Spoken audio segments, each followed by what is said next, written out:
Destiny deposits the same amount of money into a bank account every month.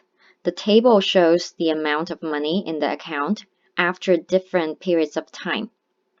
So the table shows us that in 6 months, Destiny has $423 in her account. And then in 8 months, she has a different amount. 10 months and 12 months, they have a different account. So let's first see if there's a linear pattern here. So if we put 533 minus 423 in the calculator, it's going to tell us that going from 423 to 533, you are adding $110.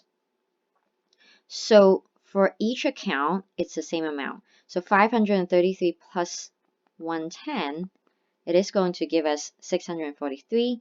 And if you add another 110, it's going to give us 753. So we're pretty sure that that's the pattern that is growing. And as far as time, it's going by, this table records every 2 months. So it's going from 6 to 8, so that skips a month, 8 to 10, okay, another 2 months, 10 to 12. It's adding 2 months each time. So now part A asks how much money was already in the account when Destiny started. So if we just say that's 423, it wouldn't be correct because that's when the money that she had when it's 6 months. But we want to see when she started. So started is the key word here. So if you say it in a more math way, it's asking for the initial value of this table. So to find the initial value, we're going to find the value when x equals 0.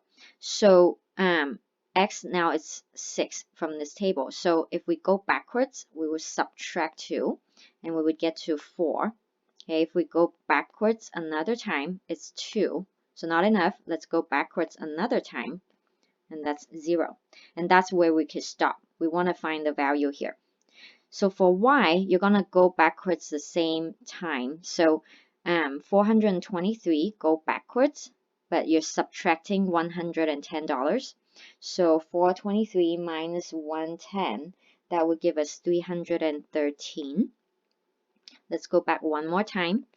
Subtract 110 again. So that's going to give us 203. And then if we go backwards one more time, then we'll have 203 minus 110, and that's going to give us $93. Okay, so that's the initial value. And that's how much money she started with. So we can put here that the money she started was $93. Now, the second question asks, at what rate is the amount of money in the account increasing? So we can't just say it's $110, even though that's what the table's moving, but because it skips a month, so that's the 110 is the rate per every 2 months. So, but the rate should be just per 1 month. So what we need to do is use the change in y, so that's 110, divided by the change in x, or in this case in time, so that would be 2.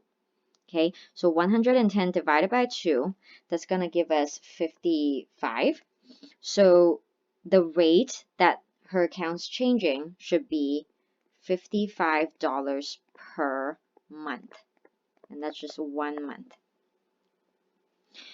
And then part C asks us to put the information together and write an equation that relates the month x to the amount of money in the account y. So we're just doing the same thing as we write an equation from a table. It's just now we specifically call the y value the dollar and then the x value time. So we'll just put y equals mx plus b, and M is the rate here, which we found was 55. So we're going to put 55x, and then don't forget the initial value, which is 93. Okay, so that would be the equation or the function. Now, if it makes more sense to you, you can think of it this way. So you could say that, okay, the money is Y. She started with $93, and now she is adding $55 per month, each month in her account.